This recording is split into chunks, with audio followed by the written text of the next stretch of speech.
नमस्कार दोस्तों, बहुत बहुत स्वागत है आपका इस नए वीडियो में। आज हम कंप्यूटर के बहुत महत्वपूर्ण प्रश्नों की चर्चा करने जा रहे हैं। बहुत अच्छे से विश्लेषण करेंगे। ये प्रश्न कर्मचारी चयन बोर्ड द्वारा विगत परीक्षा में पूछे गए हैं और मेरे पास जो प्रश्न है वो यहाँ पर आप देख सकते हैं।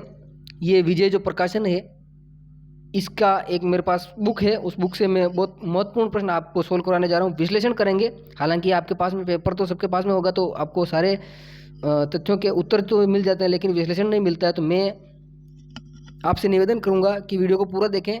हम इस वीडियो में सारे प्रश्नों का विश्लेषण करने वाले हैं। रीट के लिए बहुत महत्वपूर्ण प्रश्न हैं ये, यहाँ से प्रश्न आने की बहुत बहुत संभावना है। वीडियो में अंत तक बने रहें या फिर वीडियो आप अभी से छोड़ दें प्लीज़। और अगर आप बीच में से छोड़ेंगे तो आप खुद को ही नुकसान होगा, तो आप थोड़ा सा देखकर मत छोड़ें, पूरा वीडियो देखें।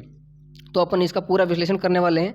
चलिए दोस्तों आगे चलते हैं। ये पूछे गए प्रश्न है, विगत परीक्षा में पूछे गए प्रश्न है। विजय प्रकाशन की ये किताब है जिसमें से आपको मैं बता रहा हूँ। चलिए दोस्तों अपन ओवरव्यू करते हैं। Overview of the computer system including input device, pointing device and scanner. यानी इनपुट डिवाइस, कंप्यूटिंग डिवाइस और पॉइंटिंग डिवाइस, इन सब की बात करेंगे अपन। एक एक प्रश्न की बात करते चलेंगे। ये आपके सामने रहा पहला क्वेश्चन। पहला क्वेश्चन है, एक कंप्यूटर में प्रोसेसर, मेन एंड मेमोरी, यानी मेन मेमोरी और सेकेंडरी मेमोरी, मेन एंड नहीं है, मेन मेमोरी और सेकेंडरी मेमोरी की बात कर रखी है।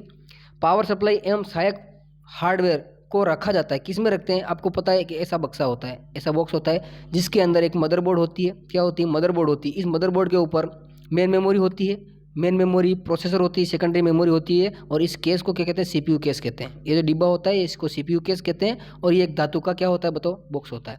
धातु का क्या होता है? एक बॉक्स होता है। तो इसका राइट आंसर क्या हो जाएगा? धातु का एक केस, है ना। लोहे का बॉक्स नहीं होगा, धातु का एक केस होगा। बात समझ में आ गई होगी आपको। नेक्स्ट चलते हैं दोस्तों आगे। नेक्स्ट क्वेश्चन नंबर दो प्रश्न है, हार्डवेयर को किन घटकों के रूप में वर्गीकृत किया जाता है? हार्डवेयर को किन घटकों के रूप में जो है वर्गीकृत किया जाता है, क्लासिफाई किया जाता है?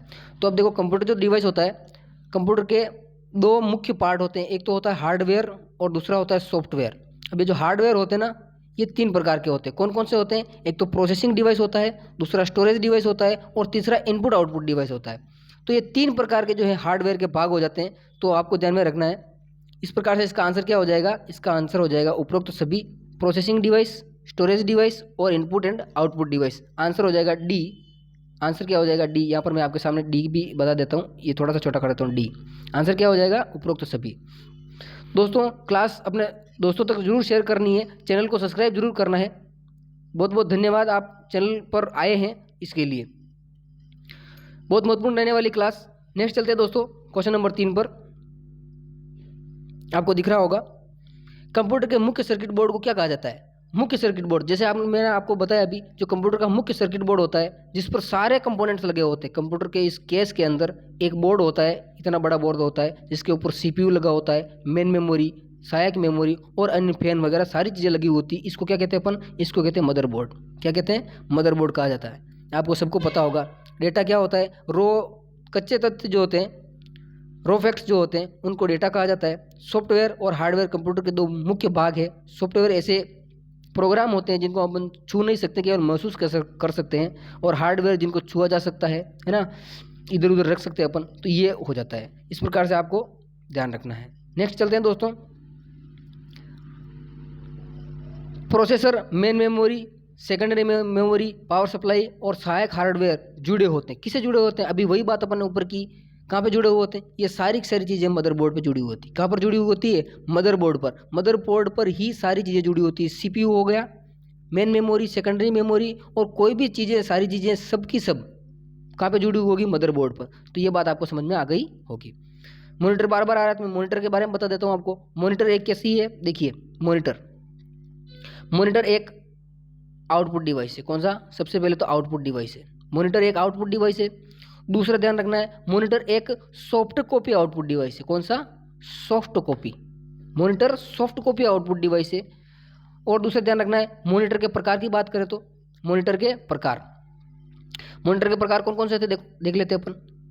एक तो होगा TFT, इसको कहते हैं थिन फिल्म ट्रांजिस्टर। दूसरा आता है CRT, इसको कहते हैं कैथोड रे ट्यूब। और तीसरा देखिए आप आपका हो जाएगा LCD, लिक्विड क्रिस्टल डिस्प्ले। और एक होता है लास्ट वो कौन सा होता है? LED, इसको कहते हैं लाइट इमिटिंग डायोड। तो ये 4 प्रकार के क्या हो जाएंगे? आपके मॉनिटर के प्रकार हो जाएंगे। तो ये भी आपको क्या रखना है? ध्यान में रखना है। बात समझ में आ गई दोस्तों? लाइक कर देना है, सब्सक्राइब कर देना है, शेयर कर देना है। बहुत बहुत महत्वपूर्ण कक्षा है ये। चलिए दोस्तों नेक्स्ट चलते हैं आगे वाले क्वेश्चन पर। एक कंप्यूटर अपने आसपास के वातावरण से बातचीत करने के लिए किन डिवाइस का? बहुत अच्छा समझ वाला जो है आपका प्रश्न है। देखिए, कंप्यूटर अपने आसपास के वातावरण से किससे बातचीत करेगा? बातचीत करेगा? यहाँ पर देखो, इनपुट आउटपुट डिवाइस, ये दोनों तो मेन है ही है। और यही जो इनपुट आउटपुट डिवाइस है, इन्हीं को तो पेरिफेरल डिवाइस कहते हैं। Input output device peripheral device में आते हैं। एक तो सेंट्रल डिवाइस होता है जिसको अपन CPU कहते हैं, है ना, मदरबोर्ड जो होता है। और यहाँ पर पेरिफेरल में कौन आते हैं? इनपुट डिवाइस, आउटपुट डिवाइस और इनपुट आउटपुट डिवाइस। ये सारे के सारे किस में आते हैं? पेरिफेरल में आते हैं। तो इसका आंसर हो जाएगा ऑप्शन नंबर D, उपरोक्त सभी। इस प्रश्न का आंसर क्या हो जाएगा? उपरोक्त सभी। अगर आपको स्पीड ज़्यादा लग रही हो तो आप स्पीड कम कर सकते हैं, क्योंकि प्रश्न बहुत ज़्यादा है। तो मेरी स्पीड जो है थोड़ी मैंने बढ़ा रखी है। बात समझ में आ गई दोस्तों? चलिए नेक्स्ट क्वेश्चन पर चलते हैं आगे। कंप्यूटर पेरिफेरल को मोटे तौर पर किन श्रेणियों में विभाजित किया जाता है? अब पेरिफेरल डिवाइस है, हमने अभी देखा आपने पेरिफेरल डिवाइस। मैंने आपको ऊपर वाले प्रश्न में बता दिया कि पेरिफेरल डिवाइस कौन कौन से होते हैं? इनपुट डिवाइस, आउटपुट डिवाइस, और एक तीसरे नंबर का कौन सा होता है? इनपुट आउटपुट डिवाइस, जो इनपुट का काम भी करेगा, आउटपुट का काम भी करेगा। इसके एग्जांपल में बता देता हूँ आपको। इनपुट और आउटपुट दोनों मिक्सर वाला डिवाइस कौन सा होता है? एक तो आपको ध्यान रखना, टच स्क्रीन, ये इनपुट आउटपुट डिवाइस दोनों का काम करता है। मोबाइल की स्क्रीन होती है जिस पर आप इनपुट भी करते हो और आपको आउटपुट भी मिलता है। दूसरा मोडेम, MODEM, मोडेम। और तीसरा होता है DEM लिखना था, मोडेम। और तीसरा होता है आपका फैक्स। क्या होता है? Fax machine. तो फैक्स मशीन भी इनपुट आउटपुट डिवाइस में आती है, मोडेम भी इनपुट आउटपुट में आता है। और एक कौन सा बताया मैंने आपको? मोडेम, फैक्स और टच स्क्रीन। बात समझ में आ गई? मोडेम का मतलब होता है मॉड्यूलेटर, डीमॉड्यूलेटर। फैक्स का फुल फॉर्म होता है फार अवे जेरोक्स। ये बात आपको समझ में आ गई होगी। इनपुट और आउटपुट डिवाइस की मैं आगे बात करूंगा। बहुत सारे इनपुट आउटपुट डिवाइस है, अगर इसमें आएगा तो ठीक, नहीं तो मैं सारे के सारे इनपुट आउटपुट डिवाइस आपको बता दूंगा। नेक्स्ट देखिए दोस्तों, इसको हटाते हैं अपन, आगे चलते हैं। कंप्यूटर पर प्रोग्राम्स को शुरू करने के लिए किस बटन को दबाते हैं? प्रोग्राम शुरू करना है तो आपको कौन सा बटन दबाना है? प्रोग्राम शुरू करने के लिए, यहाँ पर आपको कंफ्यूज नहीं हो, ये ऑन बटन किसके लिए होता है? ये कंप्यूटर शुरू करने के लिए होता है। अल्टर, कंट्रोल और अल्टर ये कौन सी होती है? ये कॉम्बिनेशन की होती है। जबकि स्टार्ट बटन जो होता है वो प्रोग्राम चालू करने के लिए होता है। बात समझ में आ गई होगी आपको? ठीक है, ओके, बहुत बहुत धन्यवाद। चलिए नेक्स्ट, मॉनिटर चालू होने यानी ऑन ऑफ बटन पर अक्सर किस रंग की रोशनी आपको दिखाई देती है? अब यहाँ पर ध्यान में रखना है, जब चालू होता है तो हरे रंग की रोशनी दिखाई देती है, और बहुत सारे में पीले रंग की रोशनी जो CPU के अंदर दिखाई देती है, लाल रंग की रोशनी भी दिखाई देती है। लेकिन चालू होने के लिए कह रहा है, तो यहाँ पर जब चालू होगा तो हरे रंग की रोशनी आपको दिखाई देगी। हरे रंग का जो है एक LED होगी, उसमें छोटी सी LED, छोटा सा लट्टू होगा, वो चमकेगा। ठीक है, ध्यान रखना है आपको। डेटा का मतलब क्या होता है? अब देखो, डेटा मैंने आपको बताया, अभी ऊपर वाले प्रश्न में बताया था कि रो फैक्ट्स जो होते हैं उनको अपन डेटा कहते हैं। कौन से? रो फैक्ट्स। और फिगर भी रो फैक्ट्स से होते हैं। तो इस प्रकार से आपका आंसर कौन सा हो जाएगा? ऑप्शन C, A और B दोनों, रो फैक्ट्स और फिगर्स। बात समझ में आ गई आपको? रो और कॉलम नहीं, ये तो एक्सेल का पार्ट है। रो और कॉलम तो एक्सेल का पार्ट है, ये नहीं होगा। A और B दोनों हो जाएंगे, ऑप्शन नंबर C राइट हो जाएगा। नेक्स्ट चलते हैं दोस्तों आगे। डेटा का संग्रहण किया जा सकता है। डेटा का संग्रहण यानी जो भी डेटा है, डेटा को कहाँ पर स्टोर करेंगे आप? स्टोरेज डिवाइस में करेंगे। और स्टोरेज डिवाइस कौन सा होता है? मेमोरी। स्टोरेज डिवाइस कौन सा होता है? तो मेमोरी डिवाइस जो होता है वो स्टोरेज डिवाइस होता है, जिसमें डेटा को अपन संग्रहित करते हैं, इन्फॉर्मेशंस को संग्रहित करते हैं। चलिए नेक्स्ट, बहुत अच्छे प्रश्न दोस्तों, यहाँ से 100% प्रश्न छपेंगे। लाइक कर देना है, सब्सक्राइब कर देना है, शेयर कर देना है, आपका ताबड़तोड़ शेयर कर देना है। चलिए नेक्स्ट क्वेश्चन पर चलते हैं। रैम के 2 प्रकार कौन से? अब देखिए, बहुत इंपॉर्टेंट, रैम जो होती है ना, मैं रैम की सारी रामायण आपके सामने लिख देता हूँ, कथा। रैम जो होती है, सबसे पहले तो प्राइमरी मेमोरी होती है। कौन सी? Primary memory. RAM primary memory होती है, मुख्य मेमोरी होती है और आंतरिक मेमोरी होती है। बात समझ में आ गई? दूसरा, रैम के प्रकार की बात करें तो रैम, मैं यहाँ पर रैम के प्रकार लिख रहा हूँ। रैम ऊपर आप समझ लेना, रैम लिखा है। एक होती है SRAM, दूसरी होती है डी रैम। कौन सी होती है? D RAM. एस का मतलब होता है सिंक्रोनाइज्ड रैम और दूसरा स्टैटिक रैम। पहली जो एस रैम है इसका नाम है स्टैटिक रैम और दूसरा है डायनेमिक रैम। ये थोड़ी सस्ती होती है, ये महंगी होती है। इसकी गति थोड़ी, इसकी वाली की गति थोड़ी धीमी होती है, इसकी गति हाई होती है। ये प्रति सेकंड कई बार रिफ्रेश होती है। बहुत महत्वपूर्ण तथ्य है, बहुत बहुत महत्वपूर्ण तथ्य है कि डी रैम जो होती है प्रति सेकंड कई बार रिफ्रेश होती है। बात समझ में आ गई आपको? एक और होती है रैम, वो कौन सी होती है? Synchronised dynamic S D RAM या सिंक्रोनस डायनेमिक रैम RAM। ये बात आपको ध्यान में रखनी, SD रैम भी होती है। ठीक है, तो ये रैम के प्रकार हो गए। तो यहाँ पर देखिए रैम कौन कौन सी? डायनेमिक रैम, स्टैटिक रैम दोनों। ऑप्शन नंबर डी राइट हो जाएगा, ए और बी दोनों। ऑप्टिकल जो है ये सेकेंडरी स्टोरेज का उदाहरण है। ऑप्टिकल डिवाइस होते हैं सेकेंडरी स्टोरेज में आते हैं। ठीक है, समझ में आ गई बात। नेक्स्ट दोस्तों आगे चलते हैं। बहुत अच्छा प्रश्न है, थोड़ा सा बड़ा कर लेते हैं इसको, थोड़ा सा बड़ा कर लेते हैं। ये लिया, चलो। कंप्यूटर परिणाम को के माध्यम से प्रदर्शित करता है। अब कंप्यूटर के अंदर जो भी प्रोसेस हो गया है मामला,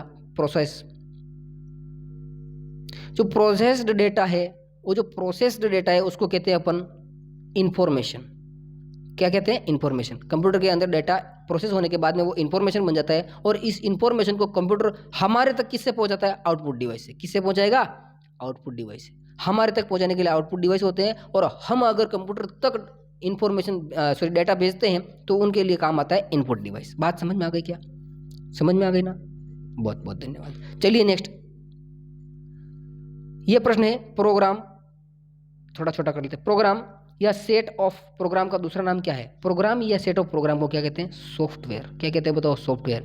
सॉफ्टवेयर जो होते हैं या तो एक प्रोग्राम होता है या प्रोग्राम का ग्रुप होता है। क्या होता है? ग्रुप। बहुत सारे प्रोग्राम एक साथ मिलके जो प्रोग्राम बनता है वो सेट ऑफ प्रोग्राम कहते हैं। उसको अपन क्या कहते हैं? सॉफ्टवेयर कहते हैं। सॉफ्टवेयर के दो प्रकार, चलो बता ही देता हूँ साथ में, ये थोड़ा ऊपर ले लेते हैं। यहाँ पर सॉफ्टवेयर के दो प्रकार पढ़ लेते हैं। सॉफ्टवेयर दो प्रकार के होते हैं। पहला होता है सिस्टम सॉफ्टवेयर और दूसरा होता है एप्लीकेशन सॉफ्टवेयर।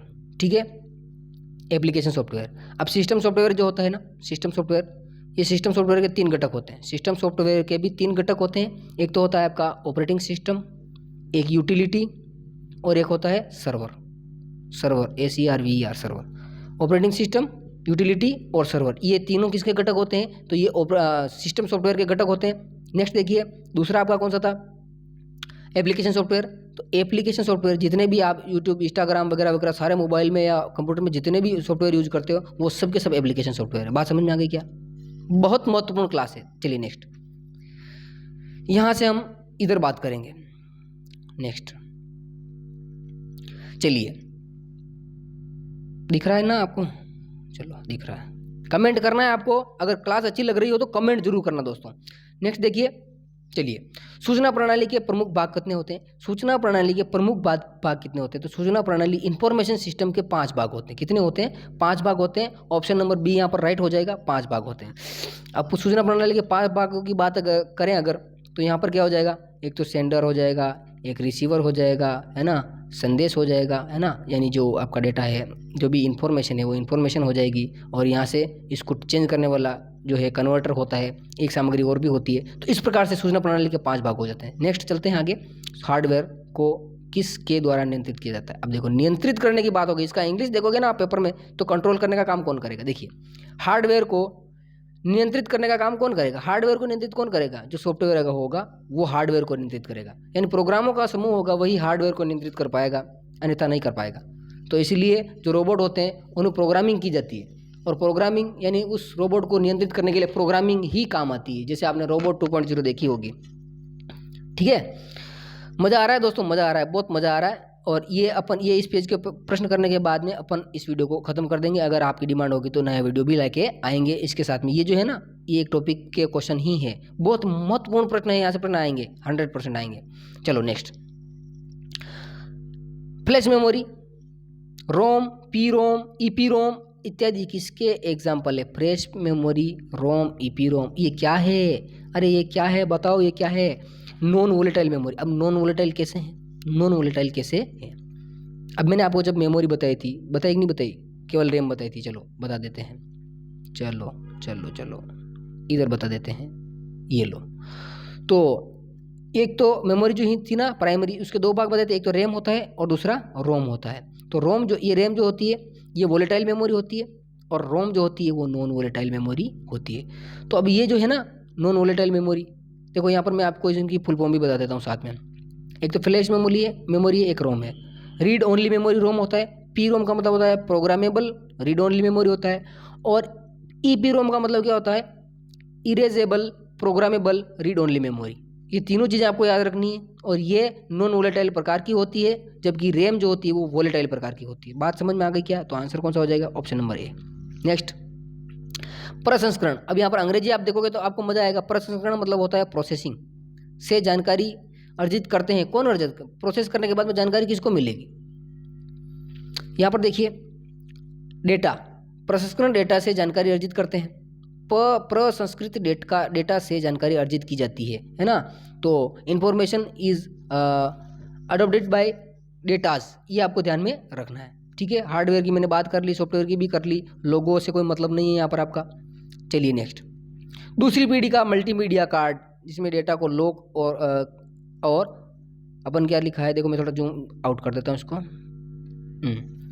दूसरी पीढ़ी का मल्टीमीडिया कार्ड है कौन सा? जिसमें डेटा को लॉक और रक्षा करने की क्षमता होती। कौन सा दूसरी पीढ़ी का कार्ड है? PAN card, sorry PAN card नहीं है, सिक्योर डिजिटल कार्ड। और सिक्योर डिजिटल कार्ड कौन सा होता है? SD card. बात समझ में आ गई ना, एसडी कार्ड। अब मैं ये भी बता देता हूँ, ये सेकेंडरी स्टोरेज के डिवाइस के एग्जांपल है। देखो मैं बता देता हूँ, सेकेंडरी स्टोरेज डिवाइस में कौन कौन से आते हैं। सेकेंडरी में देखो दो प्रकार के सेकेंडरी डिवाइस होते हैं, मैं यहाँ पर डायग्राम बना रहा हूँ, ध्यान देना।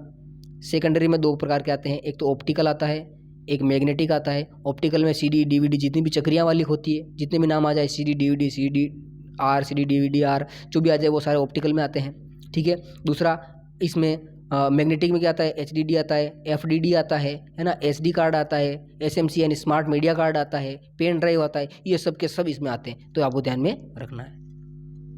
वीडियो को रिपीट करके भी देख सकते हो, 17 मिनट का हो चुका है, 2-3 मिनट में खत्म हो जाएगा, ठीक है। चलो, ऑप्शन है secure digital card, SD card. ATM card and smart card नहीं होता है। कंप्यूटर में बिजली की आपूर्ति ज़्यादातर घटकों के लिए कौन करता है? अरे कौन करता है?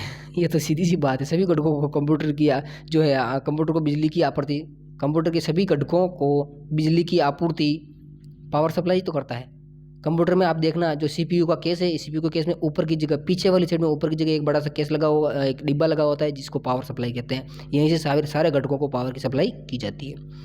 एक और बात बताता हूँ मैं, एक होता है आपका यूपीएस होता है। क्या होता है? अनइंटरप्टेड पावर सप्लाई जो होता है। यूपीएस अलग से अपन बैटरी लगाते हैं ना कंप्यूटर के साथ में, उसको यूपीएस कहा जाता है। ये भी ध्यान में रखना है। Option number A right answer हो जाएगा। Next, processing, input output device, main and secondary memory इत्यादि कंप्यूटर सिस्टम के प्रमुख घटक हैं। देखो प्रोसेसिंग है, input output, main memory, secondary memory. अब इन सबको अपन छू सकते हैं कि नहीं छू सकते? अगर छू सकते हैं तो ये हार्डवेयर हो जाएंगे। ये क्या हो जाएंगे? हार्डवेयर हो जाएंगे। लेकिन इनको चलाने के लिए सॉफ्टवेयर की जरूरत पड़ती है। अभी इसका आंसर सी होगा। नेक्स्ट, प्रोसेसर एक डिवाइस है। प्रोसेसर क्या है? एक डिवाइस है। क्या है? प्रोसेसिंग डिवाइस है, इलेक्ट्रॉनिक डिवाइस है। यहाँ पर प्रोसेसिंग नहीं लिखा है, कुछ नहीं है पॉइंटिंग। यहाँ पर क्या है? प्रोसेसर एक इलेक्ट्रॉनिक डिवाइस। सीधी सी बात है, ऑप्शन नंबर ए राइट है। नेक्स्ट, प्रोसेसर का बना होता है? सिलिकॉन चिप का बना होता है, सिलिकॉन वर्ग। किससे बनता है? सिलिकॉन का। कई बार प्रश्न आया हुआ है दोस्तों, बहुत बार प्रश्न आया हुआ है। सिलिकॉन का बना होता है प्रोसेसर, सिलिकॉन सेमीकंडक्टर होता है, ठीक है, ध्यान रखना है। सिलिकॉन लिखा है यहाँ पर, कांस्य वर्ग हिंदी में लिखा है, आपका बहुत समस्या हो जाती है हिंदी में, थोड़ा अंग्रेजी भी पढ़ लिया करो साथ में। यहाँ पर नहीं है तो कोई बात नहीं, परीक्षा में गलती नहीं करनी। संख्यात्मक, अल्फाबेटिक, इमेज, ऑडियो आदि किसके प्रकार हैं? संख्याएं हैं, अल्फाबेट हैं, इमेज है, ऑडियो है, क्या है, ये क्या है सब देख सकते, डेटा है या इन्फॉर्मेशन यहाँ पर होता है। ऑप्शन तो अपनी इन्फॉर्मेशन को प्राथमिकता देते हैं, क्योंकि प्रोसेस होने के बाद में इन्फॉर्मेशन बन जाती है। अपने यहाँ पर आंसर हो जाएगा डेटा। बात समझ में आ गई? बहुत बहुत धन्यवाद। चलिए नेक्स्ट, प्रोसेस को पी कहा जाता है। प्रोसेसर को और क्या कहते हैं? सीपीयू तो कहते हैं, मैंने आपको पहले ही बताया था। जो प्रोसेसर होता है उसी का नाम तो सीपीयू होता है, और जो सीपीयू होता है वही तो सेंट्रल प्रोसेसिंग यूनिट होता है। दोनों, ये तो बात है कि सीपीयू केंद्रीय प्रोसेसिंग यूनिट एक ही बात है ना। अरे एक ही बात है कि नहीं? सेंट्रल प्रोसेसिंग यूनिट कहो यानी केंद्रीय प्रोसेसिंग इकाई को हिंदी में और हिंदी में कहें तो केंद्रीय प्रसंस्करण इकाई, और हिंदी में अंग्रेजी में शॉर्ट में कहेंगे CPU। तो एक ही बात है ना, ऑप्शन नंबर सी राइट हो जाएगा, CPU को हो चाहे ये को हो। नेक्स्ट देखिए, नेक्स्ट तो Pentium, Intel Core i3, i5, i7, Xeon और स्पार्क के प्रकार हैं। अब ये किसके प्रकार हैं, ध्यान देना, ये सारे जो है ना, ये कोर इंटेल का, इस कोर का जो है आपका प्रोसेसर है, एक्सोन का ये है, SPARC का है। तो ये क्या है, ये प्रोसेसर के टाइप है, ध्यान रखना है आपको, ऑप्शन नंबर बी राइट हो जाएगा। नेक्स्ट देखिए, एक कंप्यूटर को चलाने के लिए चलाने में कौन सी मेमोरी आवश्यक है। अब कंप्यूटर को चलाना तो कौन सी मेमोरी चाहिए, प्राइमरी चाहिए, एक सेकेंडरी चाहिए, एक ऑप्टिकल चाहिए, उपरोक्त सभी। तो यहाँ पर उपरोक्त सभी देखकर डायरेक्ट उपरोक्त सभी नहीं लगाना है, क्योंकि ऑप्टिकल डिवाइस है और सेकेंडरी डिवाइस ये अलग से अपन डालते बाहर से, लगाओगे तो भी चलेगा, नहीं लगाओगे तो भी चलेगा, क्योंकि प्राइमरी मेमोरी अंदर है कौन कौन सी, रैम और रोम, दोनों प्राइमरी मेमोरी है। बात समझ में आ गई क्या, एक कैश मेमोरी होती है, ठीक है। सबसे अधिक इस्तेमाल होने वाला इनपुट डिवाइस, अब सबसे ज़्यादा कौन सा लेंगे, यहाँ पर कीबोर्ड भी है और माउस भी है।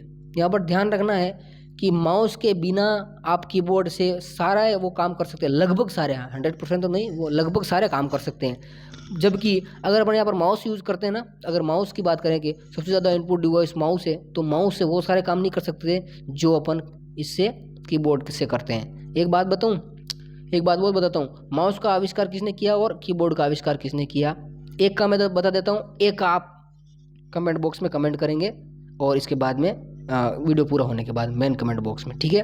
तो माउस डगलस एंजल बर्ट, क्या नाम है, माउस का आविष्कार डगलस एंजल बर्ट। अब आपको बताना है कीबोर्ड का आविष्कार कौन है, कमेंट बॉक्स में कमेंट करना है। टच पैड इनपुट डिवाइस है, ट्रैक बॉल भी इनपुट डिवाइस है, टच पैड पॉइंटिंग डिवाइस भी है, ट्रैक बॉल भी पॉइंटिंग डिवाइस है। और अगर आप pointing device input output device चाहते हैं तो चैनल को सब्सक्राइब करें, वीडियो को शेयर करें। बहुत बहुत धन्यवाद आपका वीडियो को देखने के लिए। Thank you very much, bye bye, टाटा, सी यू। पढ़ते रहिए, हंसते रहते रहिए, मुस्कुराते रहिए।